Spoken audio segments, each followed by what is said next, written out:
Здравствуйте. Aujourd'hui, nous allons voir une leçon particulière. On va imaginer des choses, on va réfléchir ensemble et on va imaginer tout simplement. Et j'insiste bien sur le fait qu'on va imaginer ensemble. D'accord? Donc si on réfléchit, par exemple,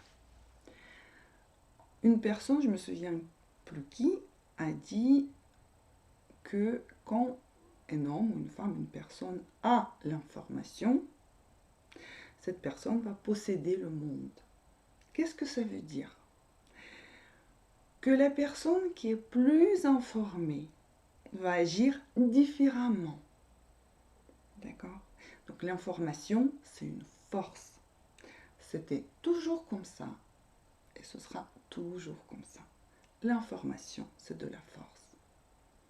S'il y a quelque chose qui se passe, et si on nous montre, ou si tout simplement nous, on peut regarder que d'un seul côté, ben, on voit qu'une partie de quelque chose. Donc notre information, elle est limitée. Mais si on prend un objet, un événement, un conflit, peu importe, mais on essaye de regarder vraiment des côtés différents, là, on va voir des choses différentes. Et notre information, elle va s'élargir. On va avoir plus d'informations sur tel ou tel sujet ou tel événement. Par exemple, si on prend les médecins, il y a des médecins qui sont très bien, qui soignent bien les gens, qui ont fait bac plus 8, plus, je sais pas, qui sont des bons médecins. Mais il y a des médecins qu'on ne sait pas trop. Ils nous prescrivent les médicaments, on peut voir les effets secondaires.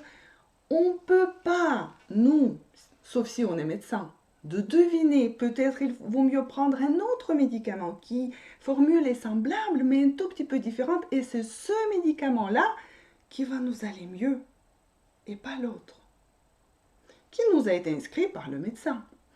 On ne peut pas le vérifier parce qu'on n'est pas médecin. Et vous, par exemple, c'est pareil. Si vous n'êtes pas médecin, vous ne pouvez pas dire que cette prescription, elle vous va à merveille parce que vous ne le savez pas.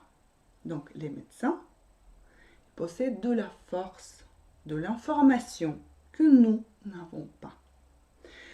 Donc, j'insiste sur le fait qu'il y a des médecins qui sont très bien et qui apportent beaucoup de belles et bonnes choses dans la vie. D'accord? Mais il y en a soit qui aiment expérimenter, soit qui aiment s'exprimer, s'affirmer. Et là, c'est la porte ouverte pour plein de choses. D'accord? Et on continue à réfléchir ensemble. Si on prend un pays, peu importe quel pays, il y a toujours les divisions territoriales au sein du pays. Donc nous avons des régions, des départements, des provinces, etc. Donc en fonction des pays, ça varie. Mais nous pouvons aussi avoir la République autonome, vraiment un statut très particulier. C'est une république autonome au sein d'une autre république, d'un autre État. Et tout ça peut être vraiment vu et inscrit dans la constitution du pays. D'accord? Et cette république autonome a un statut particulier. Ça se peut? Ça se peut. On peut le savoir, on peut le savoir, on peut ne pas le savoir. Ça dépend comment on est informé. Et si l'information est fiable. D'accord? Maintenant, on va essayer de voir une chose. Il y a le conflit entre deux personnes. Donc, le conflit entre deux personnes. D'accord? Il y en a une, il y en a l'autre. Il y a conflit. Alors, à qui la faute? Est-ce qu'il y a des méchants? Est-ce qu'il y a des gentils? Comment on peut faire la conclusion si on ne connaît pas l'historique des relations entre ces deux personnes? Vraiment, comment ça a commencé? Qu'est-ce qui s'est passé pendant des années, des décennies? Quelles ont été les relations entre ces deux personnes? Et quand il y a un conflit, on ne peut pas juger qui est gentil et qui est méchant.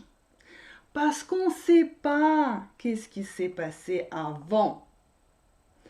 Est-ce qu'il y avait les pertes de ce côté-là?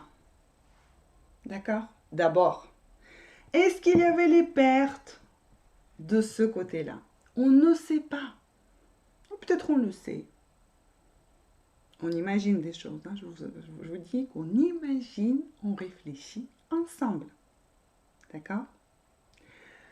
Mais quand dans ce conflit, c'est par là. Quand dans ce conflit, en général, on dit quand il y a le conflit, les deux personnes sont coupables parce qu'ils n'ont rien fait pour trouver le terrain d'entente. D'accord? Les deux parties sont coupables. On a le conflit entre deux personnes. D'accord? Et on a d'autres intervenants, mais ils ne sont pas intervenants directs, mais d'autres parties qui soutiennent de toutes les forces qu'une seule partie. Et la question se pose, pourquoi? Quel est l'intérêt de ces parties-là? Pourquoi il insiste tellement sur ce fait?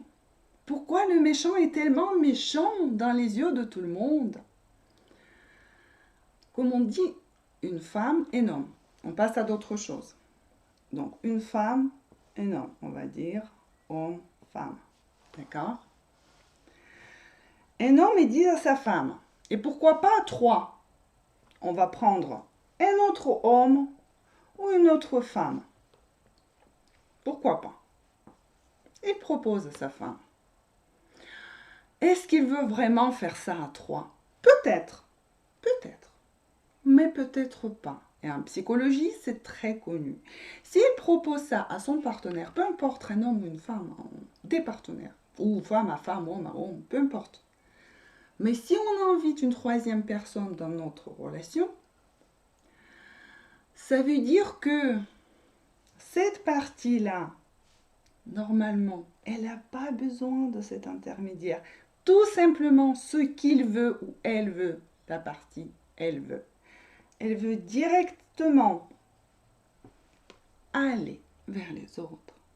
D'accord? Et ce n'est pas à trois, finalement, qu'elle souhaite le faire, mais à deux. C'est très, très connu en psychologie. Tout simplement, on ne se rend pas compte.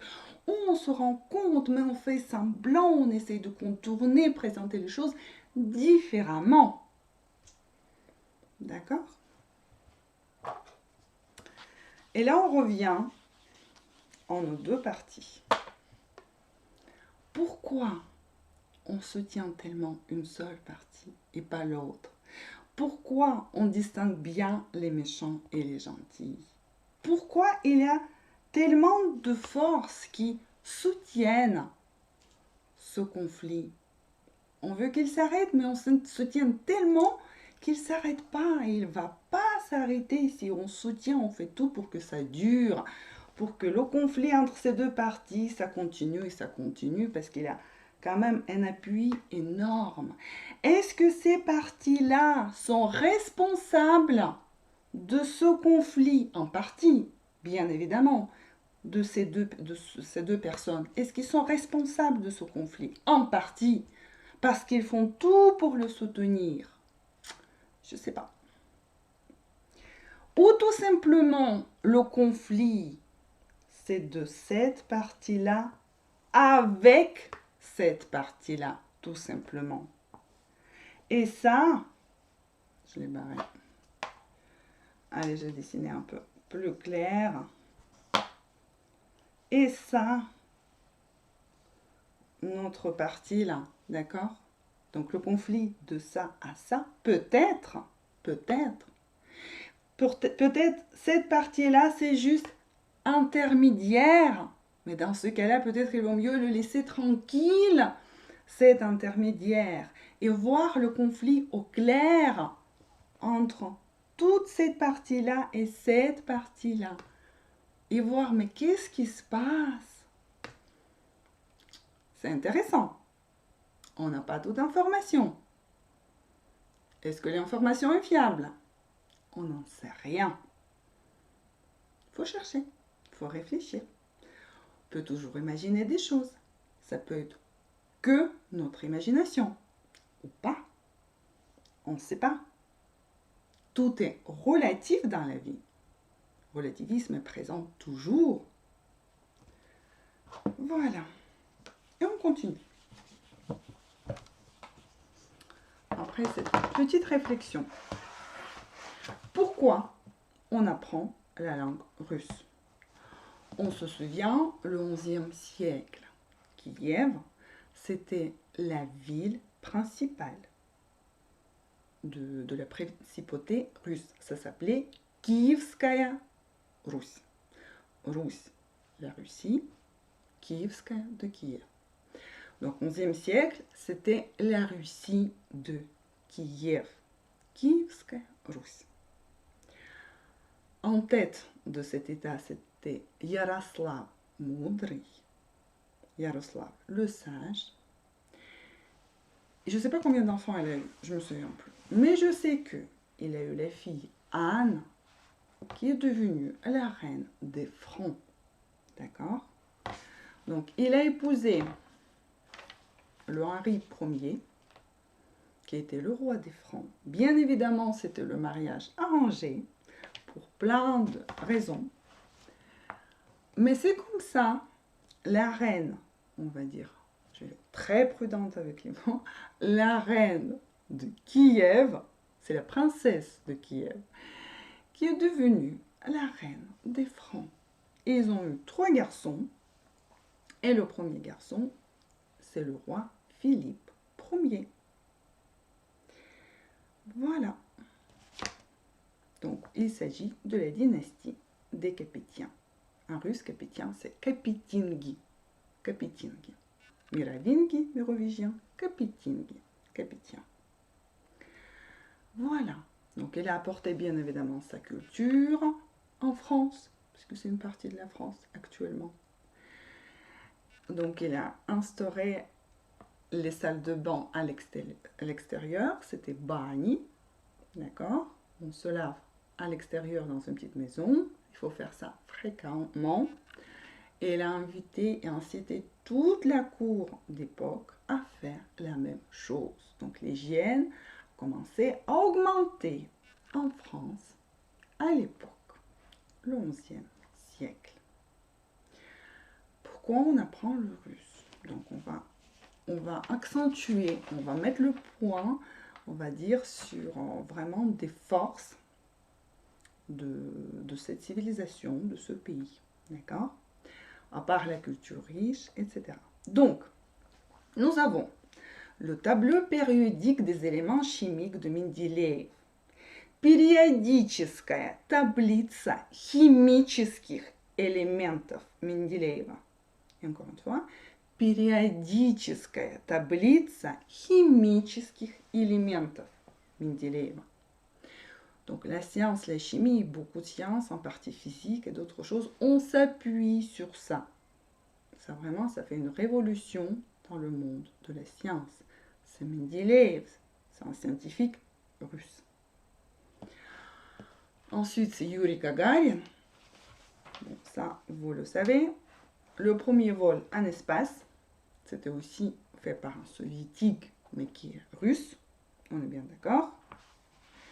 Et qu'est-ce qui nous apporte aussi la Russie? C'est la musique classique et la littérature. Je ne vais pas nommer tout le monde parce qu'il y en a des écrivains que vous connaissez, là, les autres vous ne connaissez pas. Ce n'est pas grave. Nous avons la danse, la musique et la littérature, le ballet russe avec les danseurs et danseuses. C'est pour ça qu'on continue à apprendre la langue russe. Donc, j'ai une demande d'un monsieur qui souhaitent faire les études des mathématiques en Russie. D'accord? Les études un peu approfondies. Les mains, je ne sais pas à quel niveau, dans vraiment les établissements d'enseignement supérieur. Ils me demandent les adresses. Donc moi, je vous invite à consulter et à faire votre demande auprès des ambassades, peu importe dans quel pays. Si vous souhaitez étudier, peu importe quel pays, adressez-vous au consulat et à l'ambassade. Parce que là-bas, il y a vraiment des adresses des universités avec leur qualification, ça veut dire leur spécialisation. Et c'est là-bas qu'ils vont vous indiquer quelle est la procédure, quel dossier à faire, est-ce qu'il y a les examens à passer, est-ce qu'il y a le niveau de la langue, est-ce qu'ils font des examens, est-ce qu'il y a un diplôme qui est équivalent, qui est reconnu. Donc ils vont vous tout expliquer, ça se prépare, le dossier, ça se monte, et après vous allez voir. Mais c'est tout à fait possible. Et peu importe dans quel pays vous souhaitez aller, la procédure, elle est à peu près la même.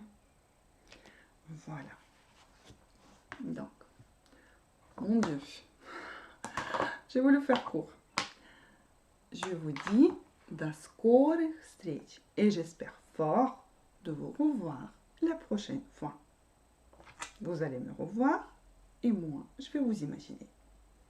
До скорых встреч.